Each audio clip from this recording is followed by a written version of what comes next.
Hello, ladies and gents, goblins and dwarves. Welcome to the first of a few dwarf fortress guides I'm hoping to put out. We're going to be looking at world creation and the embark procedures straight away, and hopefully this video only ends up being about 10 to 15 minutes long, but we'll see how we go. So the first thing you're going to be on is this page here, which is the launcher. Very straightforward stuff. What we're going to do is click create new world. So we're going to go into this page and we're going to click OK. First thing we're going to pop up is this page here that tells you how big the page world map's going to be, history, number of civilizations that are in it, the number of sites, the number of beasts, the natural savagery, and the mineral occurrence. Basically, when you're starting out, and even I still do this now, I don't really meddle with any of these, so we're just going to go and create new world anyway without this. So let's just create new world.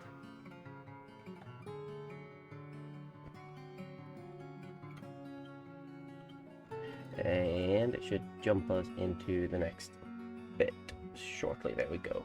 So at the moment, it is building our world for us on the left hand side, and you're going to see all this information popping up at the top here where it says creating Emacamade. That is the dwarven name for our world, which translates to the everlasting realm. And you're going to see all this information pop up here, and on the right we will see a few things changing as the world gets created. That shouldn't take too long normally, so we will just see how we go actually.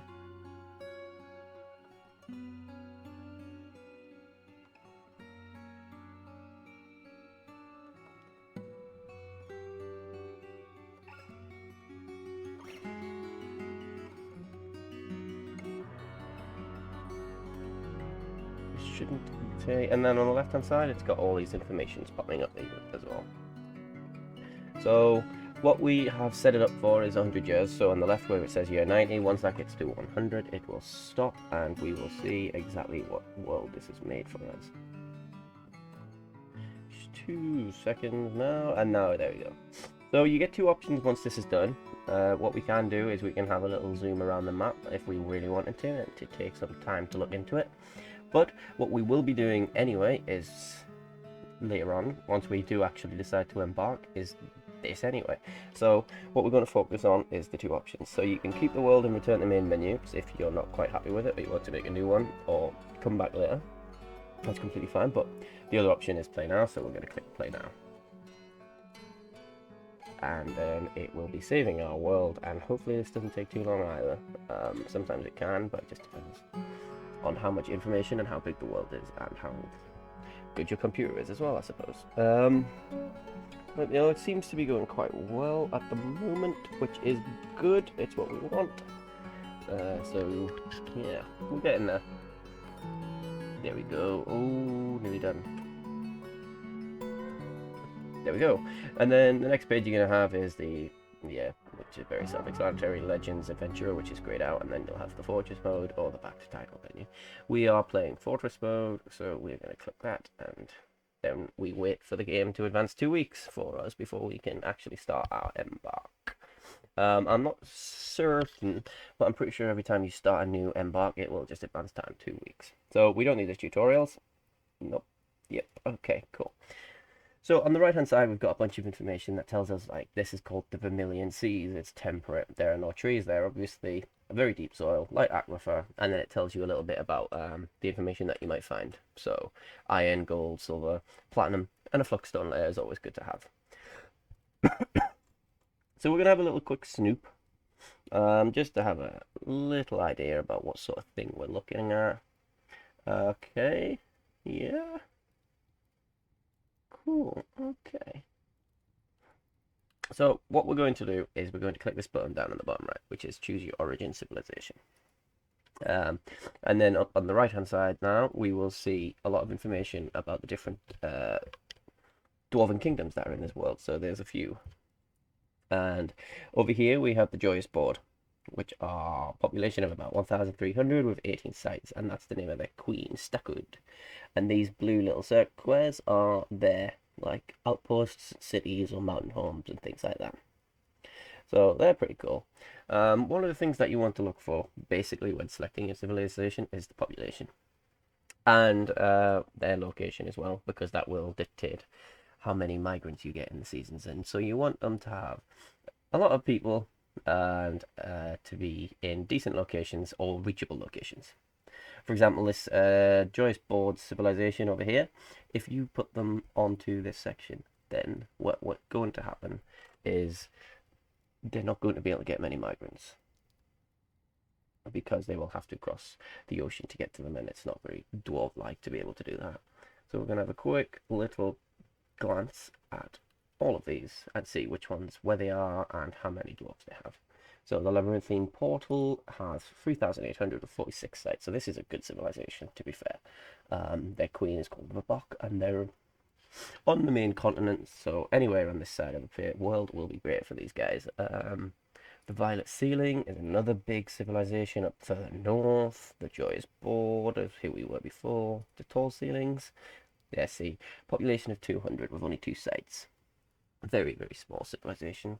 We won't be picking them. And then the Tour of Spikes, 510 with 9 sites with King Ingiz. Yeah. Okay, so the obvious one to pick, I think it was the Labyrinthine Portal. Yes, it was. And then we're going to just do that. So choose the origin civilization is done. So now that we know that we're going to be over here, we can sort of narrow down exactly where we want to embark. So find the embark location. Nope. Yep, okay. So when you've decided on your embark location, you just click on it. What you're doing with your mouse is, this is the sections on the right hand side, keeps changing. You don't want anything really hostile, really close. And this temperature as well is scorching, which is no good for us. We don't want to be scorching. Our dwarves do not want to be scorching. So we're just going to have a little bit of a snoop. Maybe go a little bit further south. There we go. So the temperature, there's sparse trees, moderate vegetation, there's streams, there's shallow soil, deep soil, shallow sand, sorry, deep soil, lots of metals. Humans are a day's travel west. There's some goblins that are hostile, half a day's travel northeast, but that's completely fine because no matter what, goblins are going to be attacking you anyway, even if they're not on your neighbor's screen. So that's completely fine. So we're going to choose this location. And we're going to zoom into it. And then we're going to have to narrow it down even more. So if we have a quick little... Yeah, to be fair, everywhere in this entire section is probably a decent place to embark. So surrounding Joyous Wilds. So we're going to click embark, and this will change our mouse to these 4x4 box. You can amend it over the top left, but I would not recommend doing that at all. 4x4 is perfect. So what we're going to do is wilderness. There. That's pretty good. So we've got Myrtle, we've got some trees, we've got some water, and so we're going to have a pretty good little location here. So if we click that, and we're going to confirm, you might have selected with a light aquifer. We can sort that out in a later video, hopefully, if we get that far into it. So we're going to confirm. And then we're going to go to this page.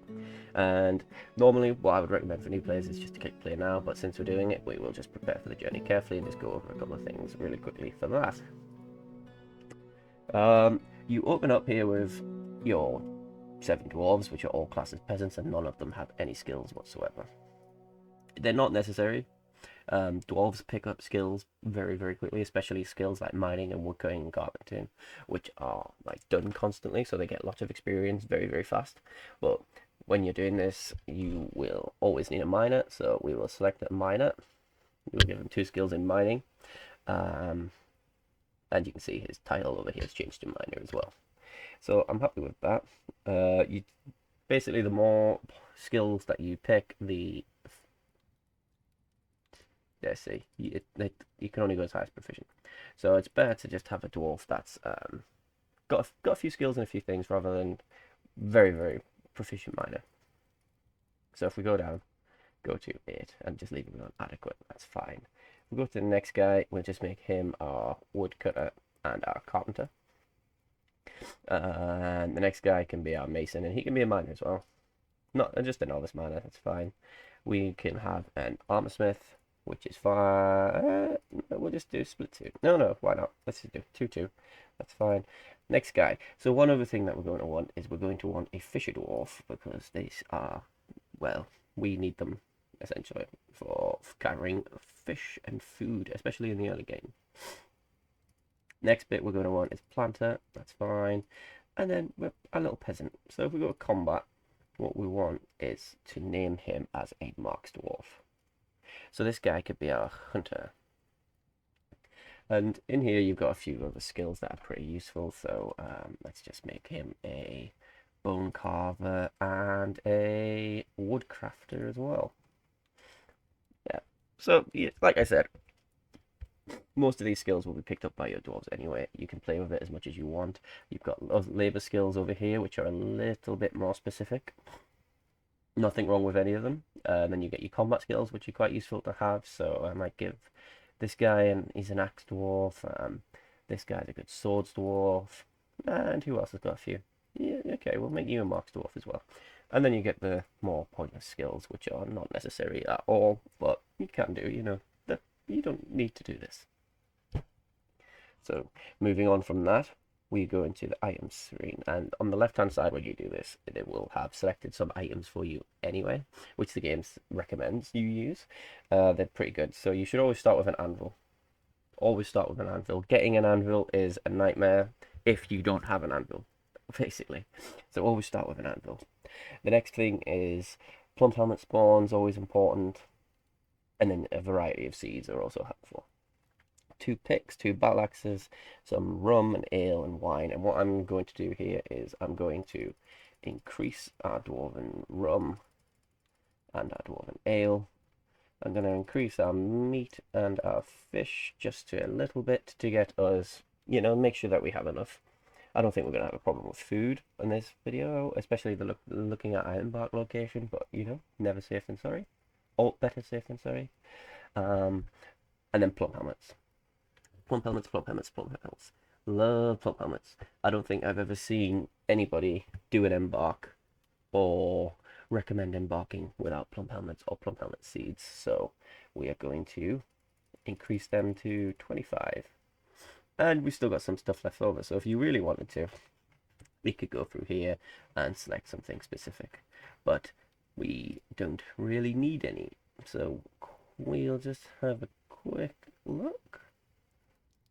And plants? No, it's only plum helmets are there. Okay. Now, I'm quite happy with that. It's never worth going into it too much, but you can play with it however you want.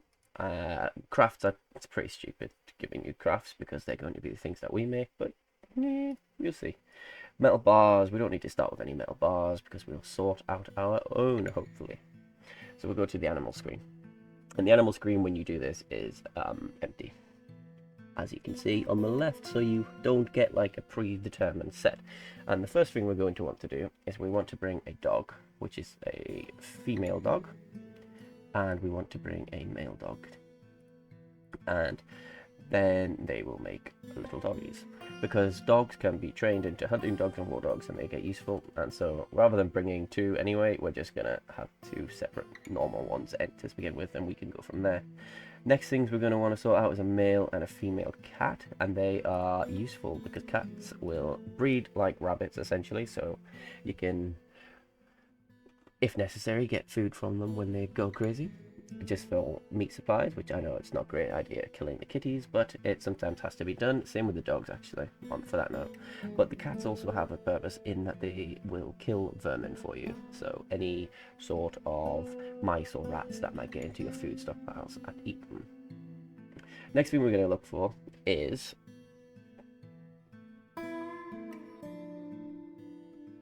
two seconds. Let me see if I can... Oh, we got elephants. Oh, cool. Elephants. I haven't had an embark elephant for a while. Oh, where? Never mind. Oh, no. Sorry, I skipped it. I was looking for the word sheep for some reason, and my head was going crazy. What we want is a ram and a ewe. That's useful because you can shear them, and I think you can also milk these guys. Anyway, you can also get meat from them, which is always helpful. And the next thing we're going to want to do is turkey. So we want turkey hens, we want 2 turkey hens and 1 turkey gobbler. Don't get chickens. Don't give in to the idea of getting chickens and thinking chickens are helpful. Chickens you won't get liver from. Whereas when you butcher turkeys, you can get their liver, and so they're extra useful. And the egg, the eggs aren't that different. So do yourself a favor, skip the chickens when you're doing the M box, and just go with turkeys. And how many points have I got? 261. A hunting elephant. You know what? Let's buy a male elephant. Why 251 points? Because we've got points left over. Why not? Let's just do it. And so that's our points left over there. At the bottom, we have a fortress name. So you can see we are called Muthkatlolok, which in English is Mansion Granite. So what you can do is you can make your fort name roughly whatever you want if you play with this correctly. What you can do is you can go to here and call it the test. Mansion Granite the test. So I'm happy with that. We can just say done. What you can also do is you can just click random a couple of times and it will just generate random names for you. Same for your group name. This is what your party are going to be called. They're going to be called the High Pick or Erlin Tekud. And your group symbol is you can make it whatever you want. You can click on creatures and we can make it if we scroll, actually let's just make it a dragon. A cave dragon, a dragon. Let's make it a dragon. It's an image of a dragon. And we don't, you can, the dragon is dead. A dead dragon in a fetal position. There's a few things that you can do with this if you really want to play with it. This is all flavor and it has no bearing on anything whatsoever. So, do or don't, whatever you want. Yeah, okay. Go back to creature and we will get rid of it won't let me off this screen. This image is now of a dragon and an aardvark woman, apparently. If you want to, we don't want an aardvark woman, so we're going to go to delete element and we're going to select the one that we don't want, and then it's fixed. And then, there we go. I can't get out of it. Action. Delete. Wow, it really doesn't like this. And a human, right? Okay, fuck it. Rather than messing around, we're just going to leave it like that. So now we've got to go done. And that's it done. And what you can also do is you can save this profile for like future embarks and stuff if you really want to. And then once you're done, you click embark. I am ready. Preparing the map.